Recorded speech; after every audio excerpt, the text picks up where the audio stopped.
Aleluya, aleluya.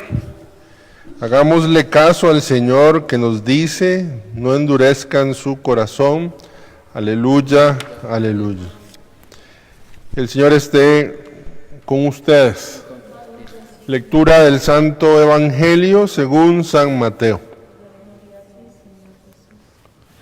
En aquel tiempo le dijeron a Jesús algunos escribas y fariseos: Maestro, queremos ver hacer una señal prodigiosa.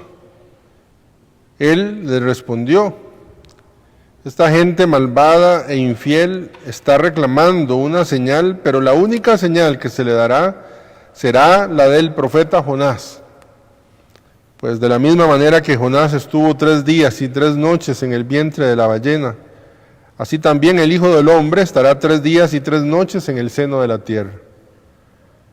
Los habitantes de Nínive se levantarán el día del juicio contra esta gente y la condenarán, porque ellos se convirtieron con la predicación de Jonás, y aquí hay alguien más grande que Jonás. La reina del sur se levantará el día del juicio contra esta gente y la condenará, porque ella vino de los últimos rincones de la tierra a oír la sabiduría de Salomón, y aquí hay alguien más grande que Salomón. Palabra del Señor. Por las palabras del Santo Evangelio. Tengan la bondad de sentarse, por favor, un momento.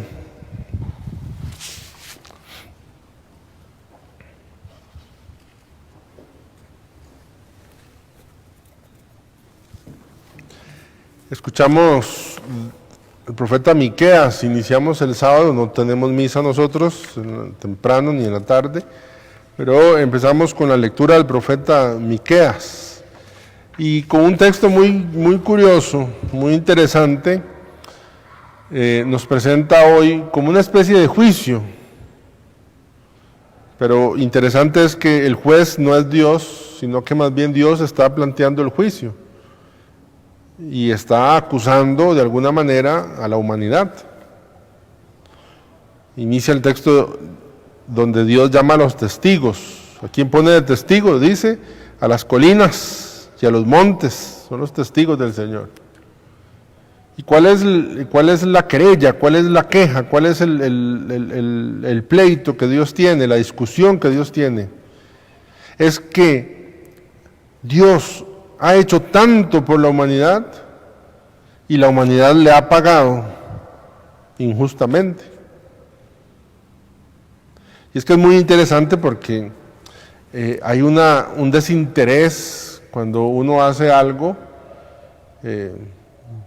y, por ejemplo, hace un favor y la persona no dice gracias. Bueno, fue malagradecida.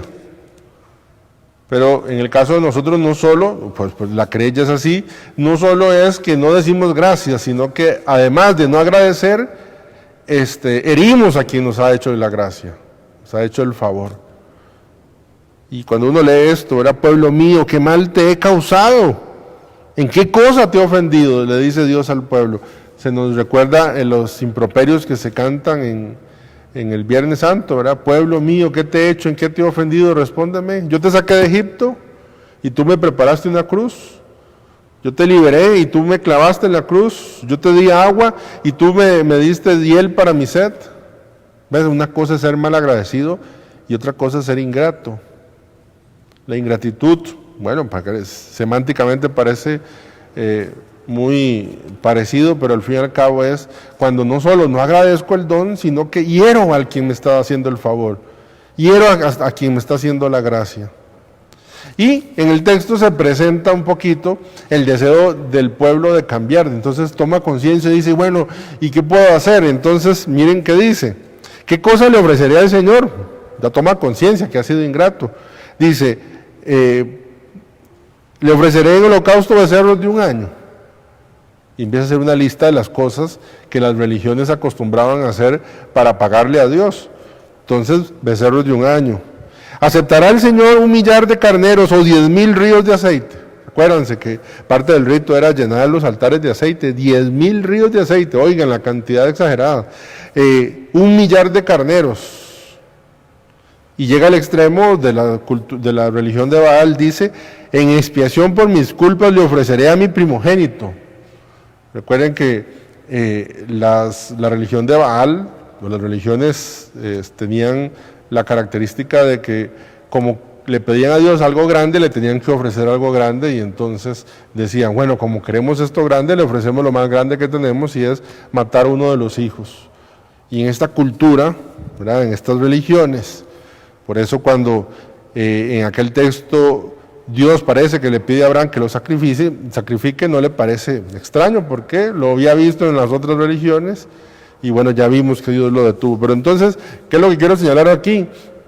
Que cuando el hombre o el ser humano toma conciencia de que ha sido no solo malagradecido, sino también ingrato, quiere hacer algo para resarcir eso. Y piensa en la dinámica del negocio, ¿verdad? Le voy a dar carneros, le voy a dar aceite, le voy a dar... ¿Y qué dice Dios? Dice, hombre, ya se te ha explicado lo que es bueno, que practiques la justicia, que ames la lealtad y que seas humilde con tu Dios. Entonces, fíjense que esta lectura de Miqueas nos tiene una pista. ¿Quieres dejar de ser ingrato con Dios? Practica la justicia, ames la lealtad. La traducción mexicana me gusta más, española, que esta mexicana, pero dice que practiques la misericordia, porque se nos hace más claro a nosotros, y sé humilde ante tu Dios. Yo quisiera que, pues como fruto de esta primera lectura, uno pudiera ser, yo he sido malagradecido con Dios. Este es el primer examen. Y el segundo es, yo he sido ingrato con Dios. Ingrato con Dios. Recuerden, malagradecido, el que no agradece. Ingrato es el que, además de no agradecer, daña. ¿Verdad? Daña. Muy de moda. Yo pienso que ser malagradecido y la ingratitud son parte de los males que hay en nuestra sociedad y en nuestras familias. A mí me toca oír mucho en las citas o en las conversaciones cómo hace un gran daño cuando en el núcleo familiar, entre esposos, entre hijos, entre hermanos, está la ingratitud, ¿verdad? Aquella frase que dice, no muerdas, ¿cómo dice? No muerdas la mano de quien te da de comer. Esa es la ingratitud. Se lo dice, pueblo mío, ¿qué te he hecho? ¿En qué yo, dice Dios, te he ofendido? Le pedimos al Señor que nos libre de la ingratitud en este juicio bellísimo que presenta Miqueas. Y el Evangelio, una idea sencilla. Aquí hay alguien que es más que Jonás, aquí hay alguien que es más que Salomón, y el reclamo es que el pueblo de Nínive, que era el pueblo que tenía que ir Jonás a invitar a la conversión, se había convertido con la predicación de Jonás. Miren la lógica. Si con la predicación de Jonás todo un pueblo se convirtió, ¿cuál sería lo lógico? Que si hay alguien que está predicando que es más que Jonás, que es Cristo, ¿cuál debería ser la reacción del pueblo? Más grande que la de Nínive. Se ponen de moda, virales, se hacen virales. El otro día vi un video, creo que vi, lo compartió, de un niño que recibe un regalo y que a la hora de abrir el regalo es una cosa súper sencilla. Yo no recuerdo si eran galletas o qué era una cosa, y era una cosa de una alegría, pero se le podía ver, ¿verdad? Y claro que a eso le golpea a uno, porque uno dice, si ese niño con ese nivel de regalo tiene tal nivel de alegría, uno con un don más grande que ese regalo debería tener un don, debería tener una reacción más grande que la alegría de ese niño. Pues es la misma lógica aquí. Ni Abraham, ni Moisés, ni Isaías, ni Elías, ni Miqueas, ni ninguno de los profetas que tantos leemos ha tenido los dones tan grandes como los tenemos nosotros. Ninguno de ellos comió el pan del cielo. Ninguno de ellos experimentó la gracia del Espíritu Santo como efusión. Ninguno de ellos tiene el perdón de los pecados a través de los sacramentos, ninguno de ellos. Entonces, si aquí hay alguien que es más grande que Salomón, si en este altar se va a hacer presente alguien más grande que Salomón, más grande que Jonás, pues nuestra reacción debería ser más grande que la que tuvo el pueblo de Nínive. Y sin embargo, seguimos poniendo excusas. Yo me convertiría si mi esposa fuera de otra forma. Yo seguramente sería más bueno si mis vecinos no me provocaran tanto. Yo seguramente, y es la misma, ¿verdad? Dice los fariseos, deme una señal, y Jesús dice, no se les va a dar más señal. ¿Cómo? Claro, ha resucitado muertos, ha levantado paralíticos, ha curado ciegos, pero no quieren creer. Lo que quieren es una señal. Y después de esa van a pedir otra, y luego van a pedir otra, y luego van a pedir otra, porque cuando el corazón no quiere, siempre va a buscar excusas. Aquí hay alguien que es más que Jonás. Yo no digo que tal vez las actitudes de los miembros de tu familia no sean inventadas, tal vez son reales, pero no pueden ser excusa para tu conversión, o la actitud de los vecinos, o la actitud etcétera. Que con la fuerza ¿cómo se llama?, de la palabra de Dios, nosotros dejemos por un lado de ser ingratos y por el otro dejemos de poner excusas. Siempre queremos manipular a Dios. Termino el divino niño. La verdad es que si uno revisa la historia de los santos, la presencia del niño Jesús pequeño está. Bueno, quería decir, digamos, como varias cosas, pero lo primero que quiero decir es que recuerden que no existe el divino niño. ¿Cómo, padre? Es decir, no existe que Jesús se haya quedado en la infancia. Así como cuando uno ve un crucifijo, no existe. ¿Cómo, padre? No. El crucifijo me muestra un momento de la vida de Cristo. Ahora, el Cristo que existe es el Cristo glorioso y resucitado. Recuerdan que yo siempre insisto que en nuestras casas tenemos muchos crucifijos, imágenes de crucifijos, y tenemos muy poquitas imágenes de resucitados, cuando la resurrección nos muestra más bien lo definitivo del misterio y la crucifixión un momento del misterio, así como el divino niño nos muestra un momento del misterio de la encarnación. Cuando nosotros nos referimos al divino niño, nos estamos refiriendo a los méritos de ese niño pequeño que tuvo que ir a Egipto, que se presentó entre los sabios del templo, el que se perdió, etcétera. Pero no pensemos, Dios guarde, que existe que Jesús está congelado, digámoslo así, en esa infancia. Eso es muy importante decirlo. Segundo, es lo que yo estaba diciendo, uno lee la vida de los santos y muchas veces Jesús se presenta para consolar, para animar, con el misterio de la cruz y algunas veces con el misterio de la infancia, porque la infancia es ternura, porque la infancia es abandono. Por ejemplo, y yo sé que lo saben, pero no lo saben, San Antonio, la figura, las imágenes de San Antonio siempre se presenta con un niño y con la palabra de Dios, con Jesús y la palabra de Dios por ser predicador.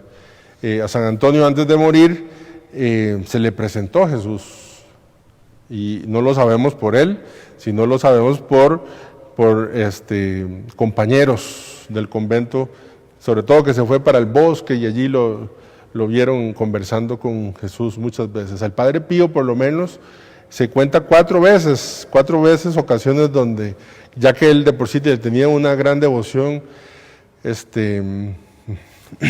la infancia de Jesús, se le presentó varias veces. ¿Y cómo se presenta? Como el consuelo, como aquel que confía, como aquel que se abandona. ¿Recuerdan a Catalina Labouré, aquella discusión un poco con la Madre Superiora, porque allá se le aparecía el niño, y la Madre Superiora un poco molesta con ella le dijo, ¿verdad? A ver, yo soy su superiora, y si a usted se le apareciera el niño Jesús en la capilla, y yo la mando a limpiar el comedor, ¿usted con quién se quedaría? ¿Con el niño Jesús en la capilla? Le estaba poniendo una prueba, porque recuerden que las religiosas viven bajo obediencia. Y entonces ella muy astuta le dijo, claro, madre, no dudaría en ir a limpiar el comedor. Y entonces la madre le dijo, aunque estuvieses al frente de la aparición del divino niño, del niño Jesús, dice, sí, iría a limpiar el comedor y me llevaría a Jesús en los brazos mientras limpio. Era más astuta un poco que la Madre Superiora. Aquí en América se distribuye la devoción un poco por el padre Juan del Rizo, que llega a Colombia. Tuve la oportunidad, mientras estudiaba en Colombia, de visitar ahí esa comunidad muy pobre, al sur de Colombia, se llama 20 de Julio, a propósito también. Ahí está el santuario de los salesianos, un lugar de peregrinación en medio de los pobres, una comunidad muy pobre también. Pero no solo el divino niño como tal, sino que, por ejemplo, conocemos Niño Jesús de Praga, por ejemplo, ¿verdad? Allá en República Checa, aquella imagen que también la reina en ese momento, República de Checoslovaquia, le regala a uno de los sacerdotes de aquel momento, o el Niño Jesús de Atocha, vestido con las trajes de los que hacen el caminar de Santiago de Compostela, traído por los españoles aquí a América, en México, donde está el santuario del Niño Jesús, en Zacatecas, me parece, en México. Bueno, ¿qué aprendemos del divino niño? Divino niño significa la invitación de Jesús de hacernos como niños, de confiar. No, de hacernos como niños no es ser infantiles, de hacernos como niños, de confiar en nuestro Padre, abandonarnos en Él. Y hoy nosotros abandonamos en Él, en un momento donde necesitamos confiar, creer, abandonamos en Él todas nuestras preocupaciones y abandonamos también a nuestros niños. Que los libre el Señor, que los libre de aquello que les vaya a hacer mal, de personas que les quieran hacer mal, de circunstancias que les quieran hacer mal, y que podamos nosotros cada vez más cuidar, sobre todo a los más indefensos, desde ese momento de la concepción, donde ya hay un divino niño, un niño divino, desde ese momento, en todas las etapas, podamos cuidar de nuestros niños. Divino niño de Jesús, divino niño Jesús, ten piedad de nosotros. Gloria al Padre, al Hijo y al Espíritu Santo.